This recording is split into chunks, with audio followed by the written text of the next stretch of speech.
اعوذ باللہ من الشیطان الرجیم بسم اللہ الرحمن الرحیم وَإِذْ قَالَ رَبُّكَ لِلْمَلَائِكَةِ إِنِّي جَاعِلٌ فِي الْأَرْضِ خَلِيفَةً قَالُوا أَتَجْعَلُ فِيهَا مَن يُفْسِدُ فِيهَا وَيَسْفِكُ الدِّمَاءَ وَنَحْنُ نُسَبِّحُ بِحَمْدِكَ وَنُقَدِّسُ لَكَ قال إني أعلم ما لا تعلمون.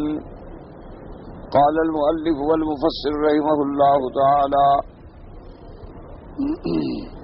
أدام النفع بعلومه وعلومكم في الدارين آمين إلى أن قال الله تعالى مجيبا لهم عن هذا السؤال إني أعلم ما لا تعلمون أي إني أعلم من المصلحة الراجحة في خلق هذا الصنف على المفاسد التي ذكرتموها ما لا تعلمون أنتم فإني سأجعل فيهم الأنبياء وأرسل فيهم الرسل ويوجد منهم الصديقون والشهداء والصالحون والعباد والزهاد والأولياء والأبرار والمقربون والعلماء العاملون والخاشعون والمحبون له تبارك وتعالى المتبعون رسله صلوات الله وسلامه عليهم.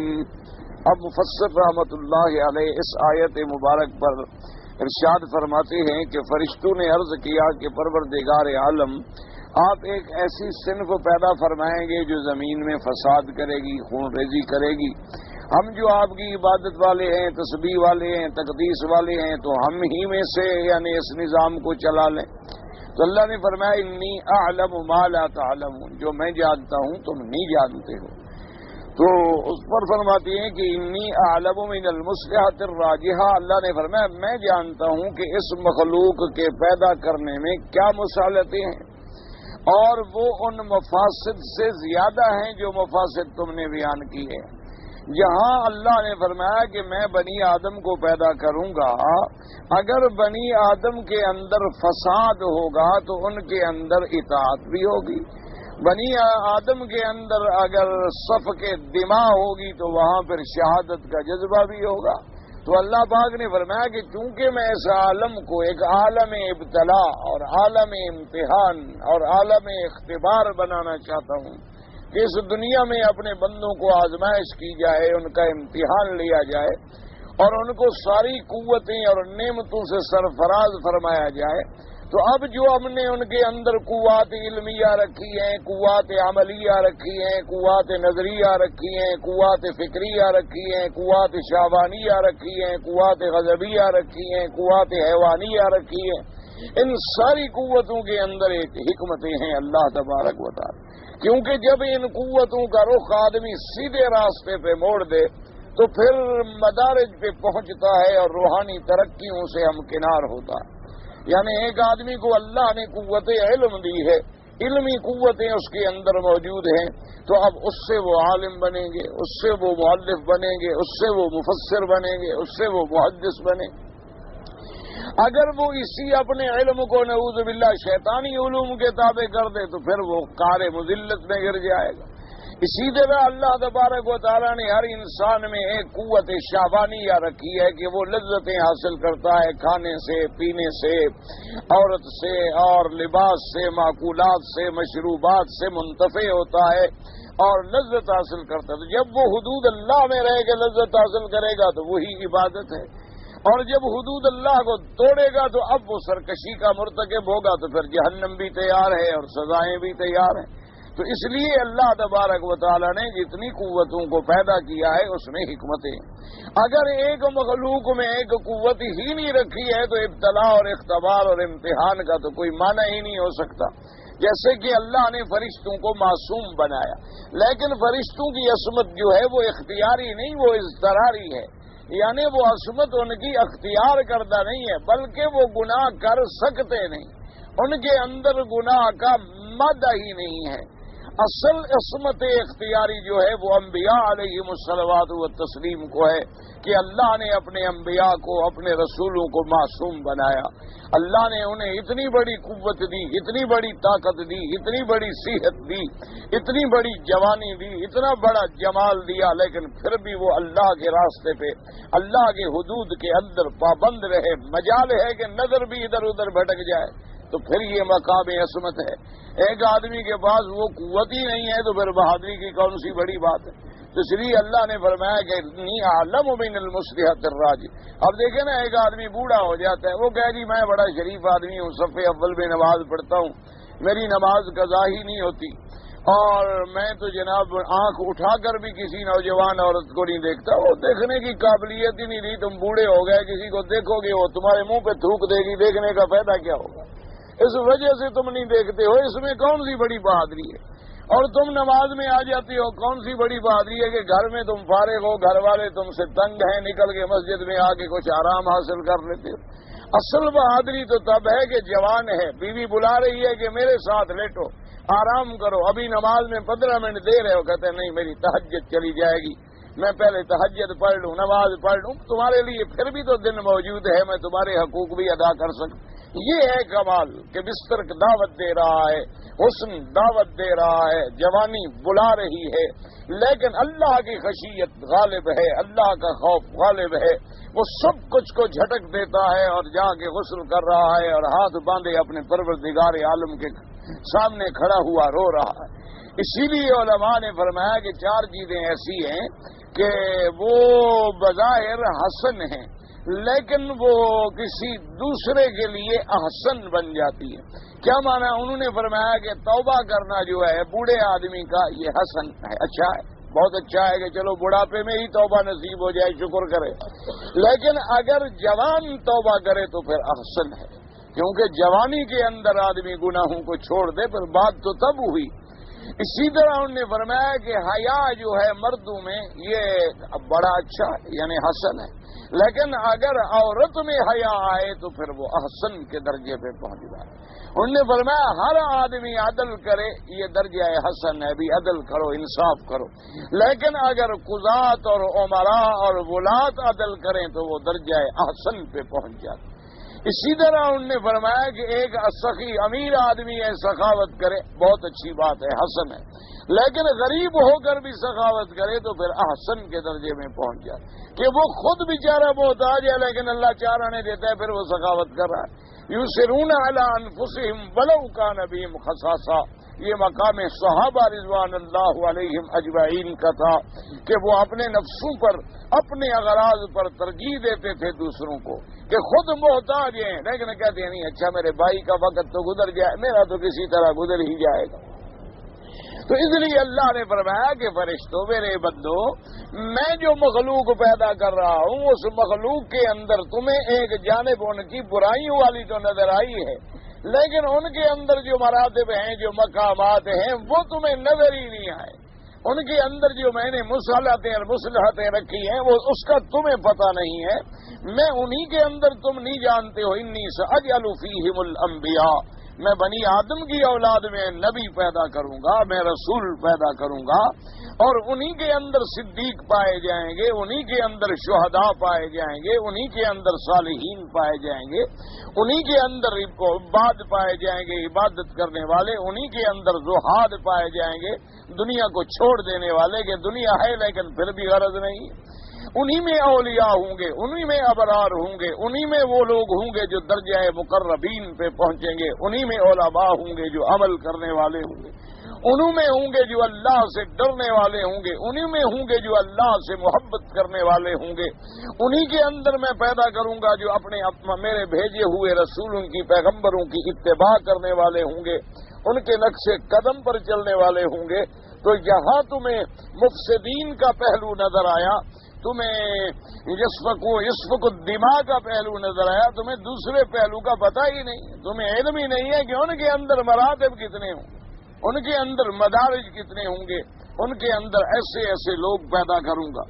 اور اس کے بعد فرماتے ہیں وَقَدْ ثَبَتَ فِي الصَّحِيحِ أَنَّ الْمَلَائِكَةَ إِذَا صَعَدَتْ إِلَى الرَّبِّ تَبَارَكَ وَتَعَالَى بِأَعْمَالِ عِبَادِهِ يَسْأَلُهُمْ وَهُوَ أَعْلَمُ کیف ترکتم عبادی فیقولون اتیناہم وهم یصلون وترکناہم وهم یصلون وذلک لانہم یتعاقبون فینا ویجتمعون فی صلاة الصبح وفی صلاة العصر فیمکث هؤلاء ویسجد اولئک بالاعمال کما قال علیہ الصلاة والسلام ارفعوا الیہ عمل اللیل قبل النہار وعمل النہار قبل اللیل.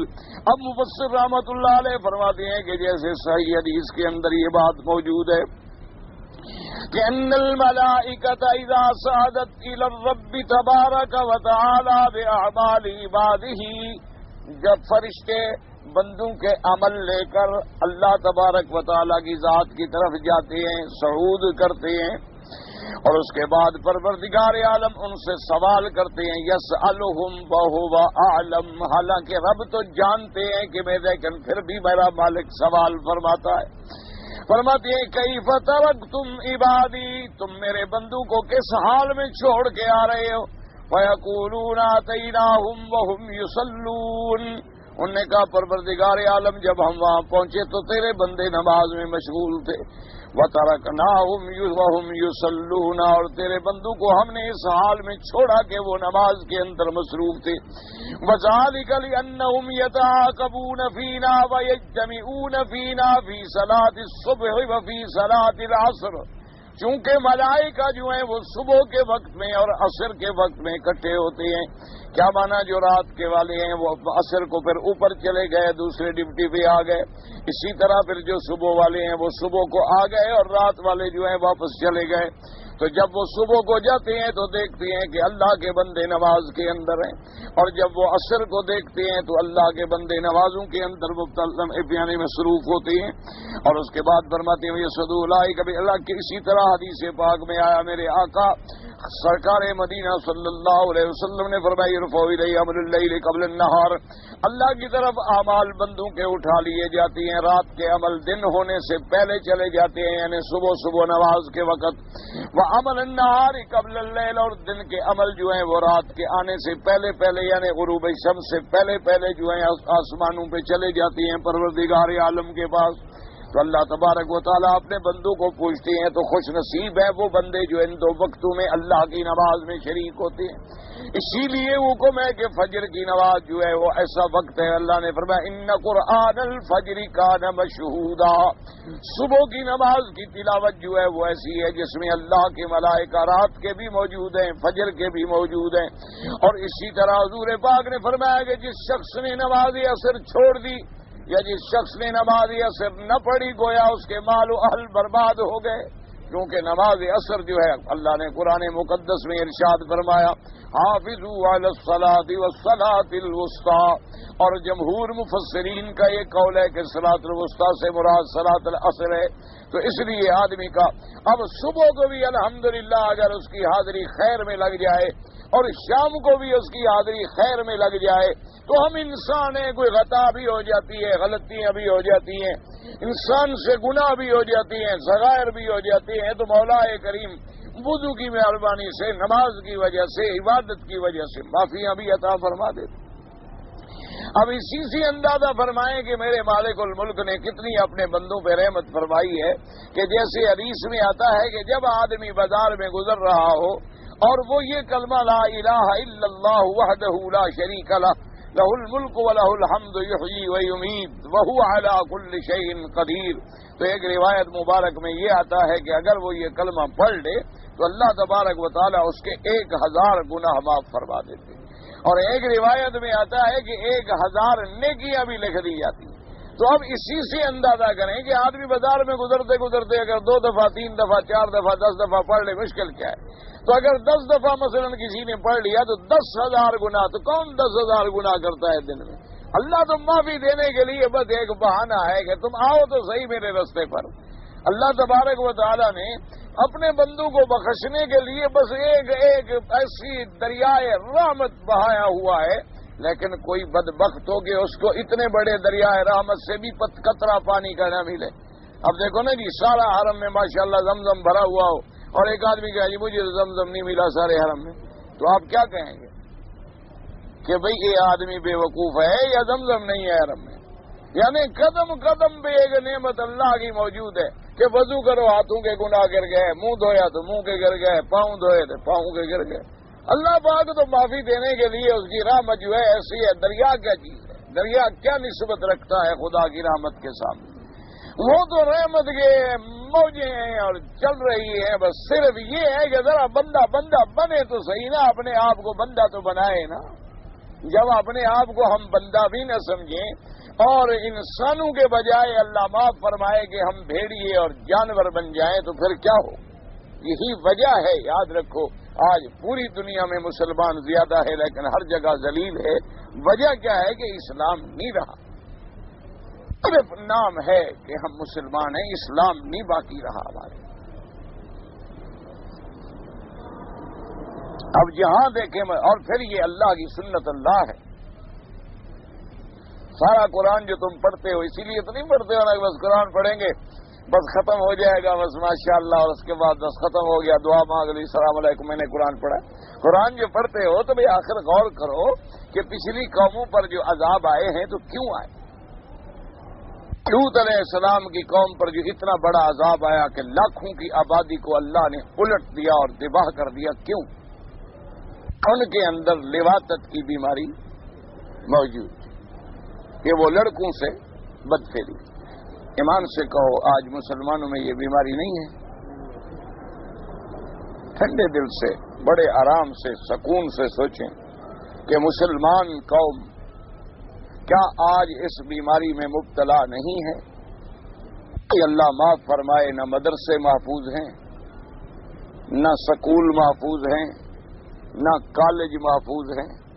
یعنی آپ یقین کریں کہ اب ہم لوگ جب مدرسے نئے بناتے ہیں تو باقاعدہ یعنی مہندسین کو اور انجینئر سے کہتے ہیں کہ بھی ان کے درمیان میں ایک ایسی آپ ڈور رکھیں، دروازہ رکھیں یا دری رکھیں کہ ایک دروازے میں اگر مراقب کھڑا ہو تو آخری دروازے تک وہ دیکھ سکے، کیونکہ بھی تاکہ کوئی لڑکا رات کو حرکت نہ کرے۔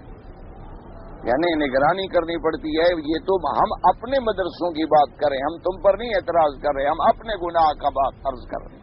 یعنی دین کے مدرسے جہاں صرف دین پڑھایا جاتا ہے وہاں یہ عالم ہے کہ آدمی کی ڈیوٹی لگانی پڑتی ہے رات کو بھی اور دن کو بھی، کہ جب رات کو طلبہ سو جائیں، اور پھر یہ انتظام کرنا پڑتا ہے کہ بھئی جن بچوں کی عمر 6 سال ہے وہ علیحدہ کمرے میں، جن کی عمر 8 سال ہے وہ علیحدہ کمرے میں، جن کی عمر 10 سال ہے وہ علیحدہ کمرے میں، بڑوں کو چھوٹوں کے ساتھ رکھو، کہیں کوئی زیادتی نہ کرے، برابر عمر کے لڑکے رکھو۔ اور پھر ان کو سلانے کے بعد ایک مراقب بیٹھا ہوا ہے، دیکھ رہا ہے کہیں لڑکا ہلا، وہ اس میں فوراً کیا ہے بھائی، کیوں اٹھ رہے ہو، کیا بات ہے؟ اس کے باوجود بھی شکایتیں آتی ہیں اور معاملات ہو جاتے ہیں۔ ہم اپنی بات کر رہے ہیں، ہم آپ لوگوں کی، آپ تو خیر فرشتے ہیں، آپ سے تو گناہ ہوتا نہیں، ہم تو اپنی بات کر رہے ہیں۔ آپ لوگ تو خیر اللہ کی رحمت سے ماشاءاللہ پہنچے ہوئے لوگ ہیں بھائی، بس مکے مدینے میں آ گئے، آپ سے اونچا کوئی ہے؟ ہم تو اپنے گناہوں کی بات کر رہے ہیں کہ جن مدرسوں میں دین پڑھایا جاتا ہے، جہاں ہم قرآن پڑھاتے ہیں، حدیث پڑھاتے ہیں، تفسیر پڑھاتے ہیں، پڑھانے والے بھی علماء ہیں، پڑھنے والا جو آیا ہے وہ بھی عالم بننے کے لیے آیا ہے، وہ تھندار بننے کے لیے نہیں آیا، وہ ڈی سی بننے کے لیے نہیں آیا، اس کو پتا ہے کہ میں یہاں سے پڑھنے کے بعد پھر بھی مولوی بنوں گا، اس کو پتا ہے کہ میں ان کے مدرسے سے نکل جانے کے بعد کیا کروں گا، کوئی مجھے تھندار تھوڑا بنا دیں گے، کوئی ڈی سی لگا دیں گے، کوئی ایس پی لگا دیں گے، کوئی ڈپٹی سیکرٹری کو ہوم سیکرٹری بنا دیں گے، وہ جانتا ہے کہ پھر بھی میں مؤذن بن جاؤں گا، اور کوئی زیادہ بن گیا تو قاری بن کے کسی مدرسے میں بیٹھ جاؤں گا، اور اللہ نے کوئی عالم بنا دیا تو کہیں مدرس بن جاؤں گا، اور کچھ نہ آیا تو تقریر سیکھ لوں گا، چلو دین کے نام پہ روٹی تو ملتی رہے گی، روٹی تو پالتا رہوں گا، اور بالکل نالائق ہو گیا تو چلو کوئی مسجد بنا کے مسجد کے نام کا چندہ کر کے کھاتا رہوں گا، اور کوئی اب بالکل عقل سے فارغ ہو گیا تو کسی قبر پہ غلاف ڈال کے بیٹھ جائے گا، سبحان اللہ، گویا مل لگ گئی، ٹیکس لگے نہ انکم ٹیکس لگے، نہ جناب کوئی دنیا کا افسر پوچھ سکے، نہ کوئی ڈگری پوچھنے آئے کہ تم کیا پڑھے ہوئے ہو، کبھی تم نے جا کے مجاور سے پوچھا ہے کیا پڑھے ہوئے ہو؟ ایک ایسا کام ہے جس میں کچھ نہیں کرنا پڑتا، صرف 4 گز سبز ساٹن کا کپڑا لے لو، قبر پہ ڈال کے مہینہ بھوکے بیٹھے رہو۔ اس کے بعد سمجھو تم نے ٹیکسٹائل مل لگا دیا، بس پھر منت منوتیاں شروع، پھر دولت بھی بہت، عورت بھی بہت، جہنم تو خیر ملے گی، وہ تو علیحدہ بات، وہ تو آگے دیکھا جائے گا، لیکن دنیا میں جو مزے ہیں وہ سب ان کے پاس ہیں، عورتیں بھی وہاں ہیں، دولت بھی وہاں ہے، حسن بھی وہاں ہے، جوانیاں بھی وہاں ہیں، پاؤں میں پڑی ہوئی ہیں، جی حضرت مہربانی حضرت حضرت حضرت، اور جانتے ہیں کہ حضرت پرلے درجے کے ایمان سے فارغ ہے، لیکن بس کام چل رہا، انا للہ، ہم تو اپنا رونا رو رہے ہیں، تو اب ہمارے مقابلے پر آپ ان سکولوں میں آ جائیں جہاں ہے ہی انگریزی، تو وہاں کیا ہوگا؟ وہاں تو چلو شکر ہے ہم نہ پڑھے نہ دیکھا نہ ہمیں پتا ہے، اللہ کرے اچھے ہوں گے، ہم سے اچھے ہوں گے، لیکن حالات جو بتلا رہے ہیں وہ کیا ہو؟ اچھا، حضور پاک نے فرمایا پہلی قوم پہ عذاب آیا کہ وہ پیمائش میں کمی بیشی کرتے تھے، یعنی جب دینا ہو تو تھوڑا دے دیا، لینا ہو تو زیادہ لے لیا۔ کیا حضور کی امت میں یہ عیب اب نہیں ہے؟ آپ کسی مسلمان ملک کو آرڈر دے کے دیکھ لیں، اوپر لکھا ہوگا 30 گز، کپڑا نکلے گا 28 گز، اور اندر اللہ کی رحمت سے 3 ٹکڑے ہوں گے۔ تجربہ کا آپ زیتون منگوائیں پتھر نکلے گا، کپاس منگوائیں اندر باقاعدہ اینٹیں ہوں گی، چاول منگوائیں باسمتی ہوگا ٹوٹا، آپ منگوائیں جناب کوئی ان کو قسم لکھیں کہ جب آپ کو نمونہ بھیجیں گے تو سبحان اللہ آپ دیکھ کے دنگ رہ جائیں گے کہ بھی ایسا چاول اگر آ گیا میں تو 1 سال میں بس کروڑ پتی بن گیا، اور جب آئے گا انشاءاللہ جائیداد بیچ کر آپ اپنی جان چھڑائیں گے اللہ کی رحمت سے۔ کوئی سبزی خرید لیں، اوپر سبحان اللہ کھولیں گے چمک رہی ہوگی، نیچے دیکھنی نہ پڑے، مسلمانوں کی بھیجی ہوئی۔ آپ کسی مسئلے میں دیکھ لیں، کسی مسئلے میں کہ بھی پہلی امتوں پہ جو عذاب آئے تو کیوں آئے، اور وہ سارے کے سارے گناہ مجموعی طور پر اب امت محمد مصطفیٰ میں موجود ہیں یا نہیں ہیں؟ حضور صلی اللہ علیہ وعلا آلہ وصحابہ وسلم تسلیما کثیرا کثیرا نے فرمایا کہ جو شخص اپنی بیوی کے ساتھ بھی نعوذ باللہ اس کے الٹ راستے سے عمل کرتا ہے وہ اس پہ اللہ کی لعنتیں ہیں۔ کیا یہ امت محمد مصطفیٰ میں عذاب موجود نہیں ہے؟ اور شیعہ بدبختوں نے تو حد کر دی، انہوں نے کہا بالکل مسئلہ ہے ہی جائز، انہوں نے تو خیر حد کر دی نا جی، انہوں نے کہا جو مرضی آئے کرو سب جائز ہے، عورت نکاح میں یہ تھوڑا ہے اگلا حصہ نکاح میں ہے اور پچھلا حصہ نکاح میں نہیں ہے، انہوں نے تو انتہا کر دی نا، وہ تو ایسے بدبخت ہیں نا، انہوں نے یعنی نعوذ باللہ ایک عمل جس پہ اللہ کے نبی نے لعنت بھیجی ہو کہا جائز ہے۔ اس لیے اب غور، کیوں عذاب آ رہے ہیں، کیوں ہلاک ہم ہو رہے ہیں، کیوں ہم پر ادبار آ رہے ہیں؟ کبھی قحط ہے، یعنی ایک ملک میں پانی نہیں ملتا وہ مر رہے ہیں، دوسرے ملک والے ڈوب رہے ہیں، یعنی آپ پڑھ لیں کہ حالات دیکھیں، اخبارات پڑھیں دیکھ لیں، ایک ملک میں بھوک ہڑتال ہو رہی ہے کہ ہمیں پانی نہیں ملتا، مہربانی کرو اور ہمیں پانی دو دریا سے زیادہ، اور اسی کے ساتھ والی ریاست ڈوب رہی ہے، یعنی کہیں طوفان ہے اور کہیں زمین میں اللہ نے پانی کو نیچے حکم دے دیا کہ نیچے چلے جاؤ، نکلو ہی نہیں۔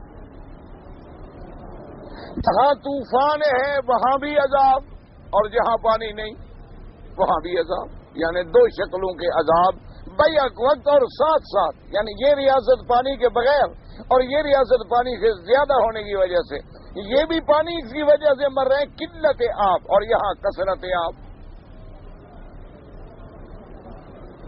پورے عالم پہ نظر ڈالیں، فلسطین پہ نظر ڈالیں، بوسنیا پہ نظر ڈالیں، کشمیر میں نظر ڈالیں، ہند میں نظر ڈالیں، طوفانوں پہ نظر ڈالیں، کسی جگہ نظر ڈالیں، افغان پہ نظر ڈالیں کہ سارے مسئلے ختم ہو گئے، کفر ہار گیا، شکست کھا گیا، ٹوٹ گیا، مر گیا، برباد ہو گیا، اس کا اپنے ملک میں جنازہ نکل گیا، لیکن وہ پھر لڑ رہے، مسلمان کا خون بہا رہا۔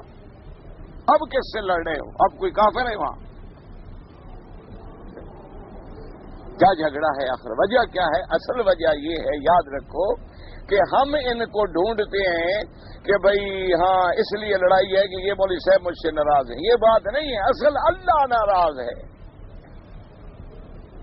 اللہ جب راضی ہو جائے گا تو یہ سب خود بخود بن جائیں گے، اللہ دلوں کو پھیر دیتا ہے پھر۔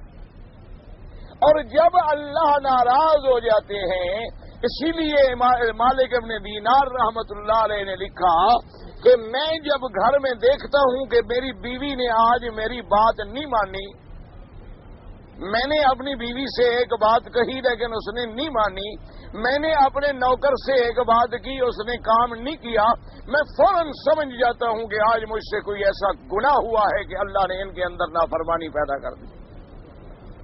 وہ دراصل میرے گناہ کی سزا ہوتی ہے کہ بچہ نافرمان ہے، بیوی نافرمان ہے، غلام نوکر نافرمان ہے، دوست نعوذ باللہ نافرمان ہو گئے، ساتھی نافرمان ہو۔ اصل وہ ان کا وجہ نہیں ہوتی، یہی تو ایک غلطی ہے کہ ہم اپنا علاج غلط طریقے سے ڈھونڈ رہے ہیں، یہی تو ایک مشکل ہے۔ اور جب تک تم صحیح بیماری کی تشخیص نہ کرو اور صحیح نسخہ استعمال نہ کرو تو بیماری کیسے دور ہو؟ اب دیکھتے نہیں ہیں کہ آپ نے کہا جی میرا ایک ساتھی بیمار ہوا جناب، میں اس کو فلاں اسپتال لے گیا، فلاں لے گیا، فلاں لے گیا، فلاں لے گیا، حضرت کوئی فائدہ نہیں ہوا۔ ایک غریب سا حکیم بیٹھا ہوا تھا، اس کے پاس جناب میں لے گیا، اس نے 3 پڑیاں دی، اللہ نے فوراً شفا کر دی۔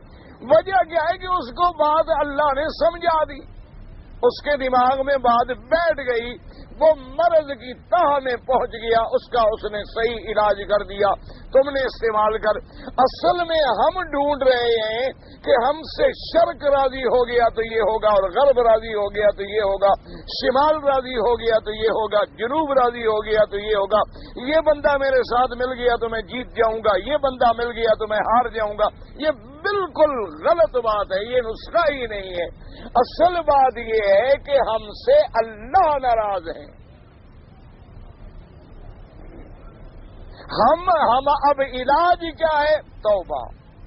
علاج کیا ہے؟ تضرع الی اللہ۔ علاج کیا ہے؟ استغفار۔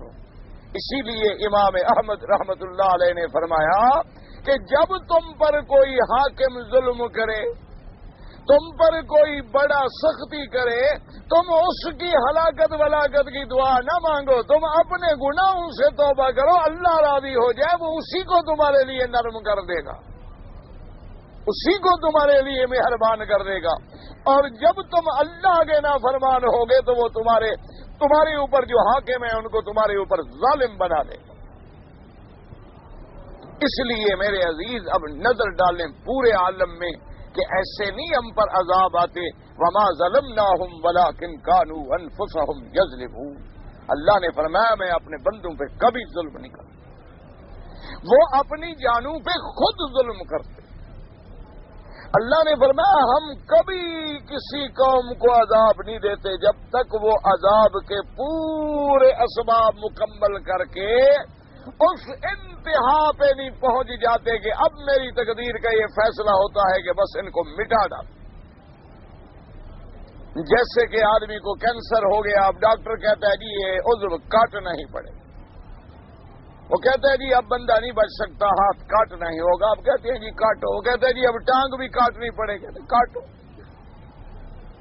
تو اللہ کے علم میں بھی جب آ جاتا ہے کہ میرے بندے نبی بھیجنے سے نہیں سدھرے، رسول بھیجنے سے نہیں سدھرے، کتابیں قرآن بھیجنے سے نہیں سدھرے، علماء نے ان کو رات دن دعوتیں دی نہیں سدھرے، ان کے گھروں میں جا کے دعوت دی گئی نہیں سدھرے، تبلیغ والوں نے بستر سر پہ اٹھا اٹھا کے ان کے دروازوں پہ کنڈے کھٹکھٹائے، یہ نہیں سدھرے، رات دن ان کو 5 وقت اذان کے ذریعے بلایا گیا، یہ نہیں سدھرے، تو شاید اب ان کی وہ سٹیج آ گئی ہے کہ بس ان کو ہلاک کرو۔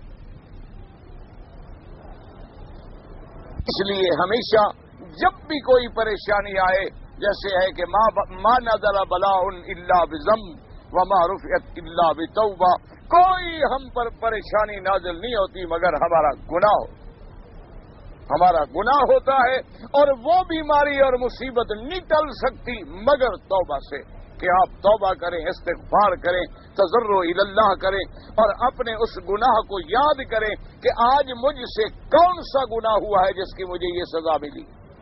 اپنا محاسبہ کریں، اپنے نفس کا حساب کریں کہ بھئی میں ٹھیک ٹھاک الحمدللہ خوش تھا گھر میں، کیا وجہ ہے کہ آخر بیٹھے بیٹھے میرے گھر میں جھگڑا ہو گیا اور بیوی نافرمان ہو گئی؟ کیا وجہ ہے اچھا خاصا میرا گھر آباد تھا؟ کیا وجہ ہے کہ میری اولاد ٹھیک جا رہی تھی لیکن فلاں بات پیدا ہو گئی؟ کیا وجہ ہے کہ میرے طلباء مجھ سے محبت کرتے تھے وہی میرے ساتھ نفرت کر رہے ہیں؟ کیا وجہ ہے؟ سوچنا ہے۔ وجہ کیا ہے؟ جب سوچ لیا گویا آپ نے بیماری کو پکڑ لیا۔ جب بیماری پکڑی گئی کہ گناہ ہے، علاج موجود ہے۔ علاج کیا ہے؟ توبہ، کہ سچے دل سے اللہ کے دروازے پہ گر جاؤ، اللہ کے آگے گڑ گڑا لو، معافی دینے کے لیے وہ اب بھی تیار ہے۔ اور یہی اب حال ہے اجتماعی طور پر بھی، کیونکہ جب گناہ افراد کرتے ہیں تو سزائیں بھی انفرادی ملتی ہیں، اور جب گناہ اجتماعی ہو جاتے ہیں تو پھر عذاب بھی عمومی نازل ہوتے ہیں۔ تو اب ان کی معافی بھی یہی ہے کہ عمومی طور پر امت اللہ کے دروازے پہ گر جائے، اللہ کے دروازے پہ تضرع کرے، اللہ کے دروازے پہ عاجزی کرے اور اللہ تبارک و تعالی سے معافی مانگے۔ ایک دفعہ بی بی عائشہ صدیقہ رضی اللہ تعالی عنہا کے زمانے میں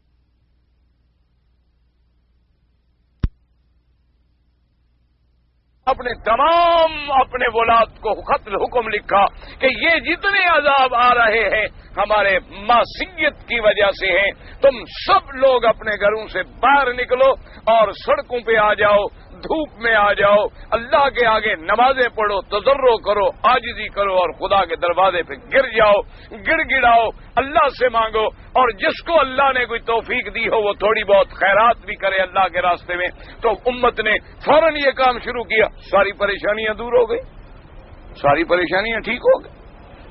لیکن جو علاج ہے وہ تو ہم ڈھونڈ ہی نہیں رہے، اس کی طرف تو ہم جا ہی نہیں رہے، ہم جا رہے ہیں اسباب کی طرف، ہم جا رہے ہیں، ہم اپنی فتح ڈھونڈ رہے ہیں اسباب ظاہری کی طرف، ہم اپنی نجات ڈھونڈ رہے ہیں کفر کی مدد کے ساتھ۔ وہ کیسے ہو سکے؟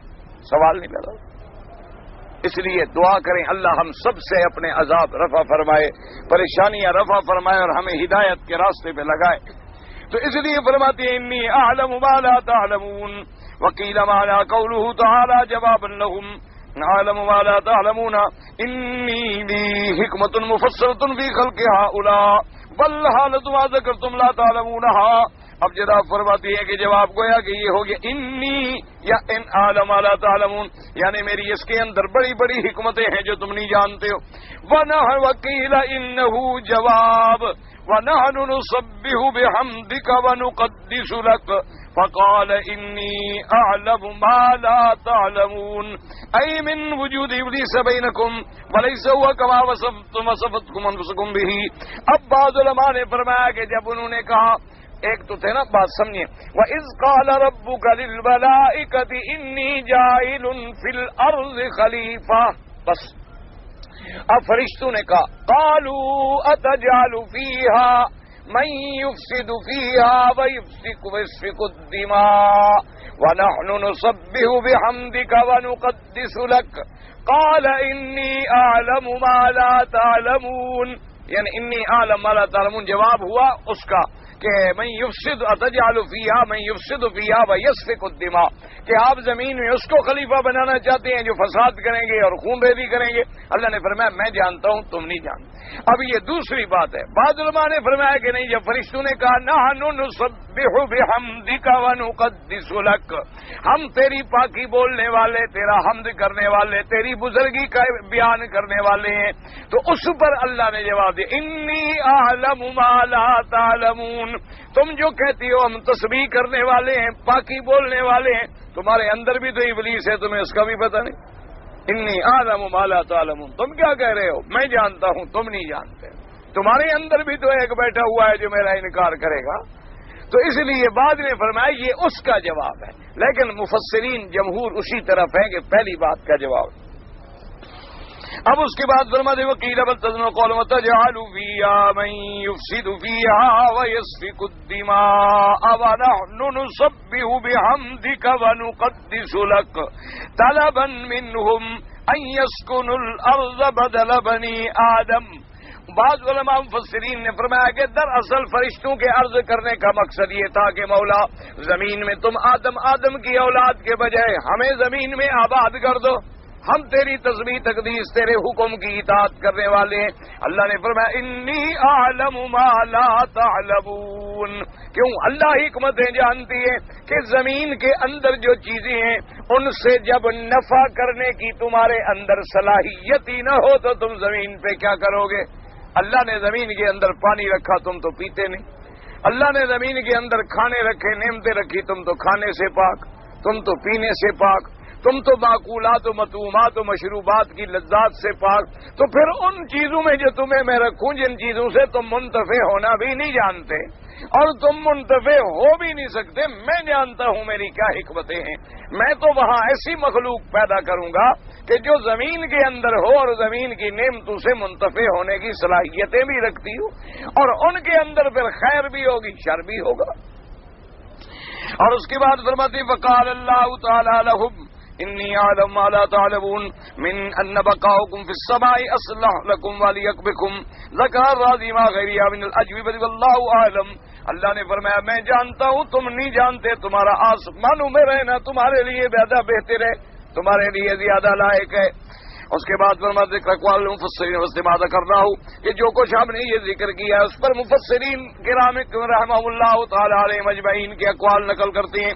قال ابن جریر حدثني القاسم بن الحسن قال حدثنا حجاج بن جرير بن حازم مبارك بن حسن وابي بكر بن وقتادة قالوا قال الله للملائكة إني جاعل في الأرض خليفة قال لهم إني فاعل هذا ومعناه أنه أخبرهم بذلك۔ حضرت قتادہ فرماتے ہیں کہ اللہ نے جب فرمایا انی جاعل فی الارض خلیفہ، معنی یہ تھا کہ میں خلیفہ بنانے والا ہوں، یعنی اللہ نے ان کو خبر دی، یہ معنی ہے اخبار ہے، معنی اس قول میں یہ ہے کہ یعنی اللہ نے ملائکہ کو خبر دی بس۔ وقال سدی استشار الملائکۃ فی خلق آدم، حضرت سدی فرماتی ہیں یہ خبر نہیں بلکہ اللہ نے گویا مشورہ لیا فرشتوں سے، لیکن یاد رکھو اللہ مشورہ لینے کے محتاج نہیں، مشورہ وہ لیتا ہے جس کو آگے کا علم نہ ہو، جس کو کل کا پتہ نہ ہو، لیکن اللہ نے مشورہ کیوں لیا تھا کہ بندوں کو تعلیم ملے کہ جب کوئی بڑا کام ہو تو مشورے سے سر انجام کیا جائے۔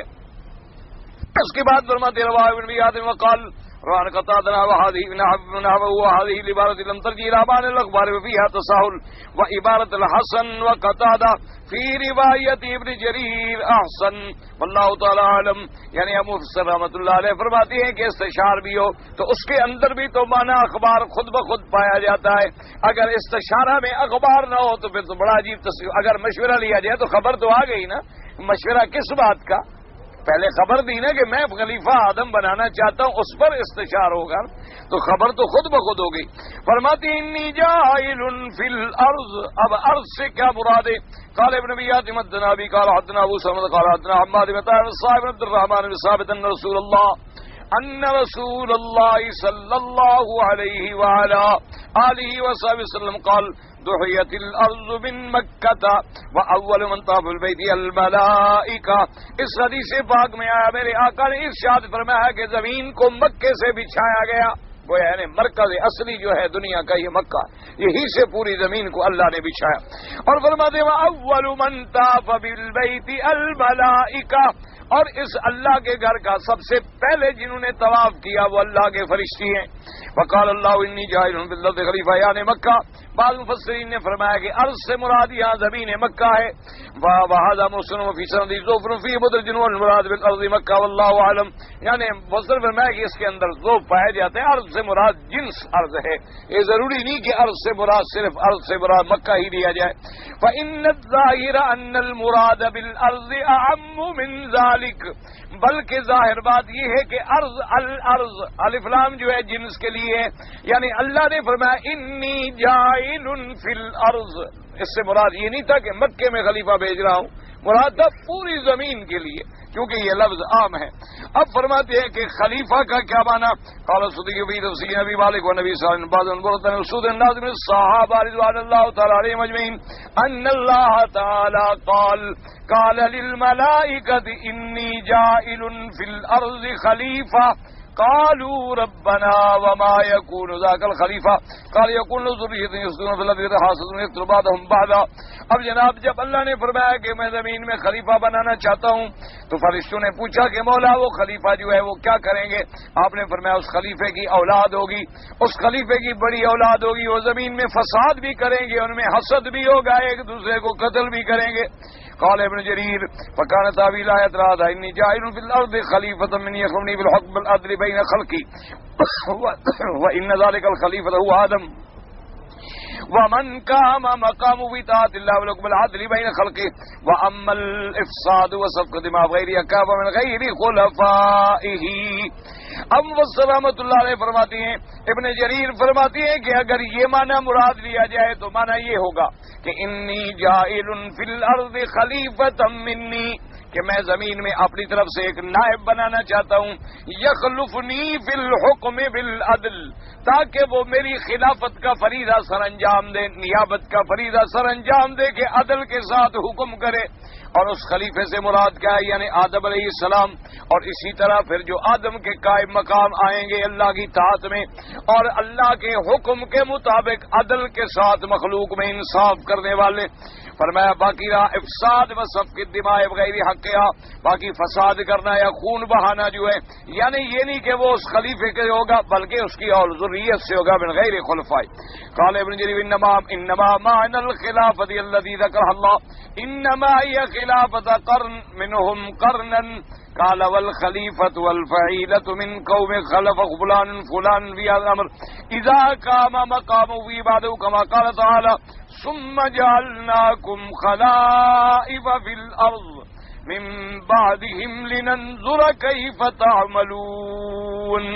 اب مفسر رحمۃ اللہ علیہ فرماتے ہیں کہ ابن جریر نے فرمایا کہ اگر خلافت کا معنی یہی لیا جائے تو اس کا معنی یہ ہوگا کہ ایک صدی، ایک قرن کے بعد دوسرا قرن، پھر قرن کے بعد تیسرا قرن، پھر آدم علیہ السلام کے قائم مقام، اور اسی طرح چلتے ہیں گے چلتے ہیں۔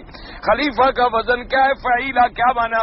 یعنی کوئی جیسے اپنی قوم میں کسی کو خلیفہ بنایا کہ خلف فلان فلانن، کہ فلان نے اس کو خلیفہ بنایا اس کام کے اندر، جب وہ اس کام میں اس کا قائم مقام بن گیا ہے۔ ثم جعلناكم خلائف في الارض من بعدهم لننظر كيف تعملون۔ اللہ نے فرمایا پھر ان کے بعد ہم نے تمہیں خلافت دی زمین میں تاکہ دیکھیں کہ تم کیسے عمل کرتے ہو، اللہ کی اطاعت کرتے ہو یا نافرمانی کرتے ہو۔ ومن ذلك قيل للسلطان الاعظم خلیفہ لأنه خلف الذي كان قبله فقام بالامر فكان منه خلفا۔ اسی طرح بادشاہ کو بھی کہتے ہیں خلیفہ کیونکہ وہ بھی اپنے جو پہلے گزر گیا اس کے بعد وہ آیا اور اس نے آ کر اس کام کو سنبھالا، اس پر اس کا بھی اطلاق ہوتا ہے خلیفہ کا۔ وکان محمد بن صالح یقول فی قول تعالی انی جاعل فی الارض خلیفہ یقول ساکنا وآمرا یامرها ویسکنها خلقا لیس منکم۔ اب محمد بن اسحاق نے ایک اور ترجمہ بھی کیا ہے انی جاعل فی الارض خلیفہ۔ انہوں نے کہا خلیفہ سے کیا مراد ہے؟ اللہ نے فرمایا میں زمین میں ایک ایسی مخلوق پیدا کرنے والا ہوں جو وہاں رہیں گے، اس زمین کو آباد کریں گے، اس زمین کے سکان بنیں گے، اور وہ مخلوق تم میں نہیں ہوگی بلکہ ایک اور جن سے وہ مخلوق جو ہے پیدا کروں گا۔ قال ابن جریر حدثنا ابو قریب قال حدثنا عثمان سعید قال حدثنا بشر بن نبی روح عن الضحاک عن ابن عباس قال ان اول من سكن الارض الجن فافسدوا فيها وسفكوا فيها الدماء وقتل بعضهم بعضا قال رسول الله ابلیس فقتل ابلیس ومن معه الحقهم بجزائر البحور واطراف الجبال ثم خلق آدم فاسكنه اياها ولذلك قال اني جاعل في الارض خلیفہ۔ اب مفسر رحمۃ اللہ علیہ فرماتی ہیں ایک روایت میں حضرت ابن عباس سے یہ بات بھی ذکر کی گئی کہ اول من سکن الارض الجن، سب سے پہلے اللہ نے زمین میں جنات کو آباد کیا، لیکن جب جنات آئے انہوں نے فساد کیا، انہوں نے خون ریزیاں کی، ایک دوسرے کو قتل کیا۔ اللہ تبارک و تعالی نے پھر ان پر ابلیس بھیجا، ابلیس نے آ کے پھر ان کو مارا، ان کو قتل کیا اور ان کو بھگایا، اور بھگا کے ان کو جزائر، ایسے جزیروں کی طرف جو دریاؤں کے اندر تھے اور پہاڑوں کے اندر تھے، وہاں جا کے ان کو بند کیا۔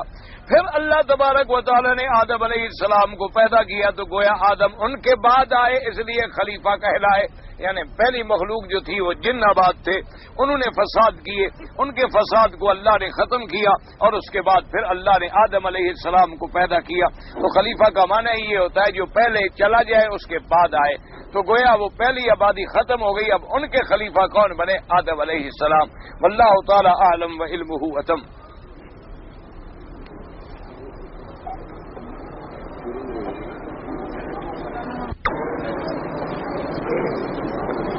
کہتا ہے جی میں رمضان شریف میں گھر گیا، میں اپنی بیوی سے ملا، اچھا جی، دن میں 10 بجے غسل کیا، میرا روزہ ہوا کہ نہیں ہوا؟ یعنی پہلے تو یہ نہیں لکھا نا تم دن میں بیوی سے ملے یا رات میں ملے، اگر دن میں ملے تو روزہ کیا ہوا؟ ہاں، اگر کوئی آدمی مثلا بیوی سے ملا اور غسل نہیں کیا اور صبح صادق ہو گئی تو اس نے بغیر غسل کے ہی نیت کر لی تو روزہ ہو جاتا ہے، یہ نہیں کہ روزہ نہ ہو، روزہ ہو جاتا ہے، چاہے غسل وہ بعد میں کرے۔ اب یہ ہے کہ جیسے تم نے مسئلہ لکھا ہے، اب یعنی فجر کی نماز بھی گئی، اچھا تم بیوی کو ملے، اچھا تم گھر گئے، اچھا تم نے رمضان کا احترام کیا، بہرحال مسئلے کی وضاحت نہیں ہے، تو مسئلہ یہ سمجھ لیں کہ اگر کوئی آدمی اپنی بیوی سے رات کو ملے اور لیٹ گئے، سو گئے، نیند آ گئی، اتفاق یہ ہے کہ نیند کھلی تو صبح صادق ہو گئی، کھانے کا پینے کا غسل کا کوئی وقت نہیں ملا، لیکن اس نے نیت کر لی بغیر غسل کے، کوئی بات نہیں، بعد میں غسل کر لیا، نماز پڑھ لی۔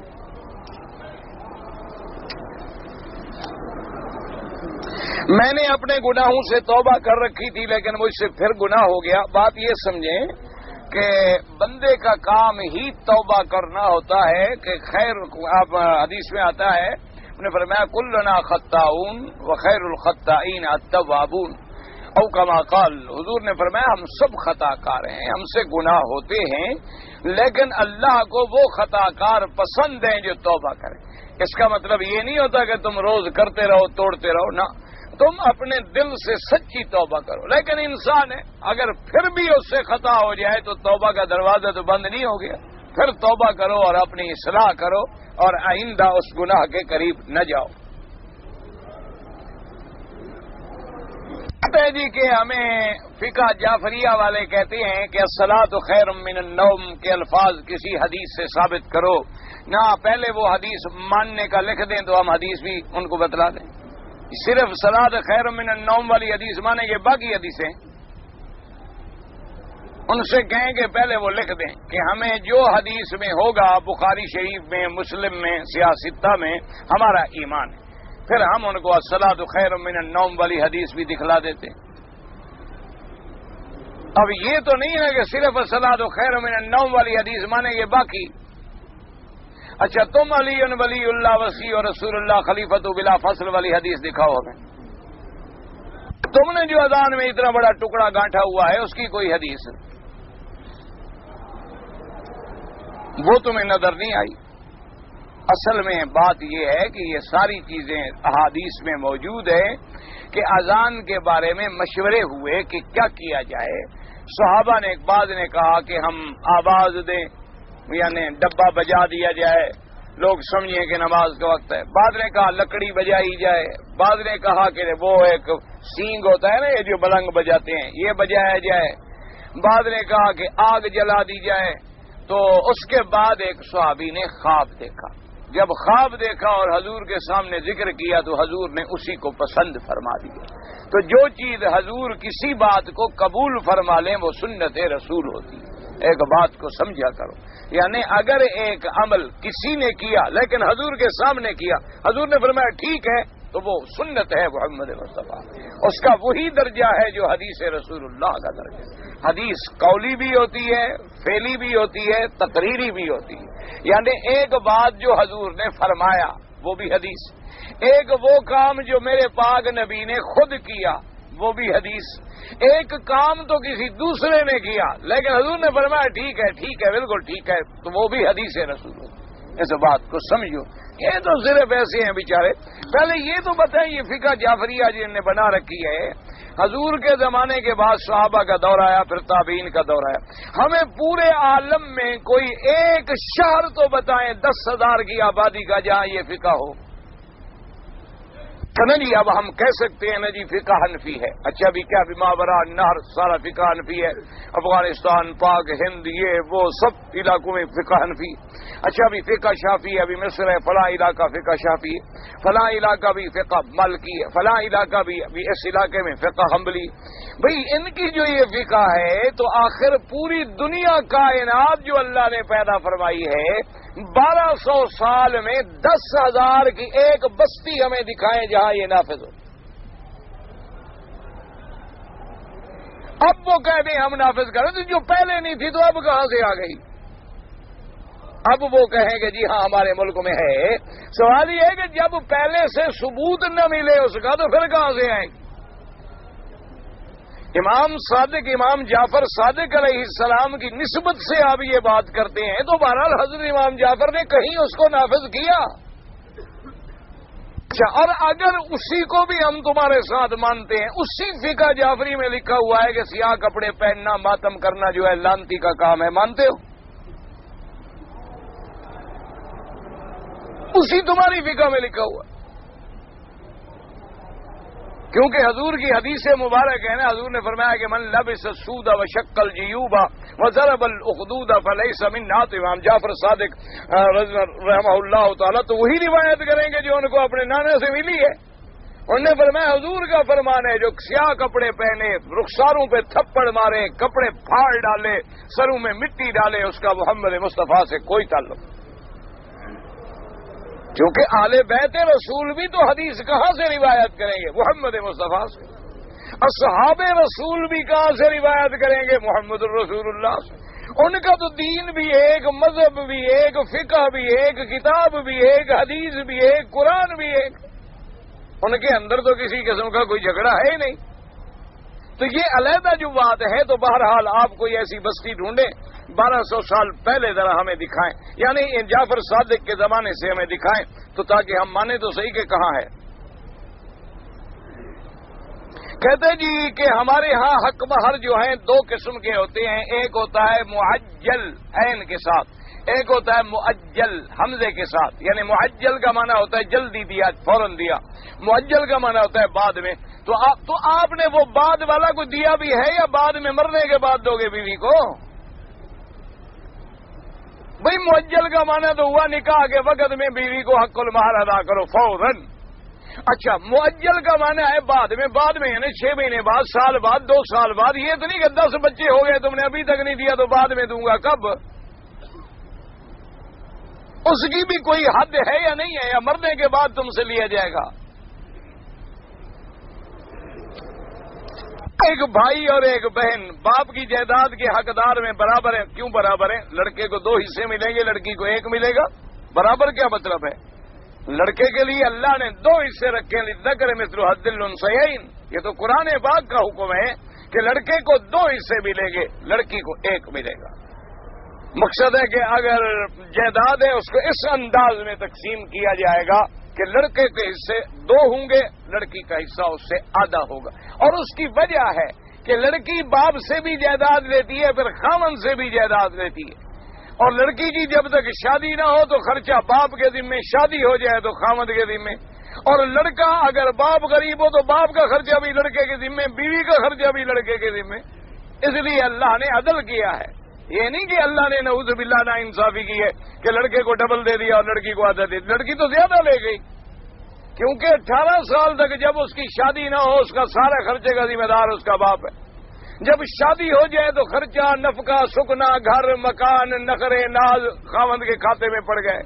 اب باپ کی بھی وہ وارث بنی، خاوند مرے گا اس کی بھی وہ وارث بنی، اور لڑکے کے ذمے اپنا خرچہ بھی بالغ ہونے کے بعد، باپ کا خرچہ بھی شادی کرنے کے بعد، بیگم کا خرچہ بھی۔ اس لیے اسلام نے عدل کیا ہے، اسلام کا ہر حکم عدل پر ہے۔ حضور نے جو نکاح کیے ہیں سب قرآن پاک میں ہیں. نکاح سے کرنے کا حکم بھی اللہ نے دیا, روکنے کا بھی حکم اللہ نے دیا کہ لا یحل لک النساء من بعد, بس اب اس کے بعد آپ کے لیے نکاح کی اجازت نہیں. اور نکاح جو ہے یا ایھا النبی کل ازواجک, جب اللہ نے حکم دیا اپنی بیویوں سے تو ان بیویوں کو اللہ نے میرے نبی کی بیویاں کہا. اسی طرح بعض نکاح تو صراحتاً ہے, فلما قضا زید منہا وطرا زوجنا, کہا کہ ہم نے تیرا, سب قرآن میں موجود ہے, حدیث میں موجود ہے.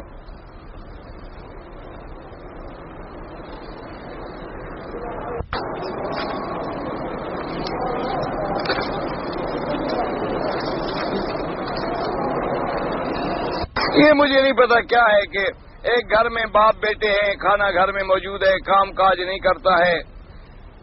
باپ نے بچوں کے کام کی توجہ کے لیے قسم کھا کے کہا کہ پہلے کا پیسہ نہیں ہے, قسم اٹھایا. کیا پتہ, مجھے تو کوئی سمجھ نہیں آیا کیا مقصد ہے.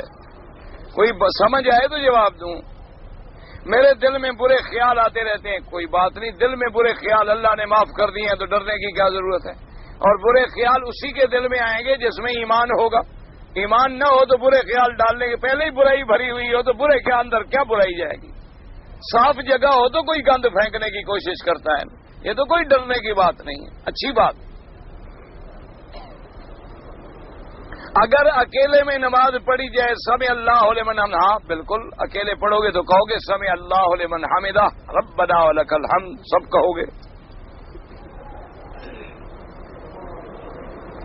پتہ نہیں کیا ہے, پہلے کوئی ایسا دور گزرا, دو نبی ایک ساتھ ہوئے. بھی قرآن میں موجود ہے, موسیٰ علیہ السلام ہارون علیہ السلام ایک ساتھ نہیں تھے. قبر میں جانور کو بھی عذاب ہوگا. کیوں جانور کو کیا, جانور مکلف ہے, اس پر نماز فرض تھی, اس نے نہیں پڑھی کہ عذاب ہوگا. عذاب تجھے ہوگا. مالک رحمت اللہ علیہ نے خواب میں اللہ کی زیارت کی, تو خواب ہے, اگر کی ہو تو کوئی بات نہیں. خواب میں کیا ہے, آدم علیہ السلام سے پہلے کوئی ستارہ تھا, ستارہ پتہ نہیں کیا مطلب ہے, یا آسمان زمین جو بنا ہے تو سارے ستارے پہلے تھے, آدم بعد میں پیدا ہوئے.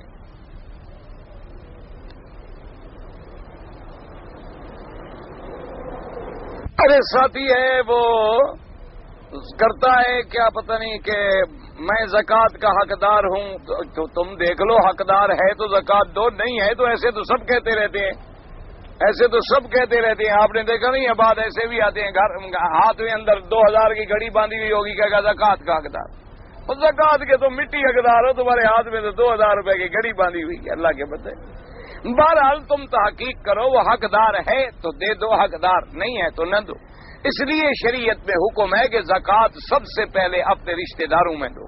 آت ذی القربى حقہ والمسکین, کیونکہ آدمی اپنے رشتہ داروں کو تو جانتا ہے کہ یہ غریب ہے یہ نہیں ہے, یہ غریب ہے یہ نہیں ہے, تو سب سے پہلے ان کا حق ہے, ان کے بعد محلے والوں کا حق ہے, محلے والوں کے بعد اپنے شہر والوں کا حق ہے, اپنے شہر والوں کے بعد اپنے ملک کا حق ہے.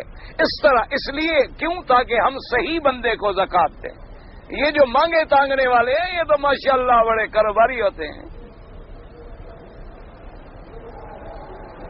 اگر مدعی پر گواہ ہے اور منکر پر جو ہے, ہاں ایک ہے مدعی مدعا علیہ, مدعی دعوی اگر کرتا ہے البینۃ علی المدعی والیمین علی من انکر, آپ کے پاس گواہ نہیں ہے تو آپ نے مدعا علیہ کی قسم پہ اعتبار کرنا ہے. اب کہتے ہیں جی مدعا علیہ تو ایسا آدمی ہے جھوٹی قسمیں کھاتا رہتا ہے, تو کھاتا رہے, تمہیں تو اعتبار کرنا ہی کرنا ہے, یا تم ثبوت لے آؤ. اگر ثبوت نہیں ہے تو پھر تمہیں اس کی قسم پر اعتبار کرنا ہے. وہ جھوٹا ہے سچا ہے, خدا اس سے خود بدلہ لے گا.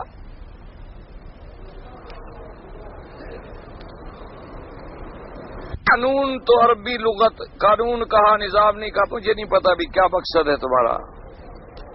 پریشانی میں کون سی دعا مانگی جائے, جب پریشانی میں جو دعا تمہارے دل سے نکلے وہ سیدھی عرش پہ جاتی ہے. ویسے بہرحال جو حضرت یونس علیہ السلام نے غم میں دعا مانگی ہے, لا الہ الا انت سبحانک انی کنت من الظالمین, اس کو کثرت سے پڑھو اور دعا مانگو, اللہ رحمت کریں گے. اگر 2-3 طواف اکٹھے کر لوں اور بعد میں نفل پڑھ لوں ٹھیک ہے.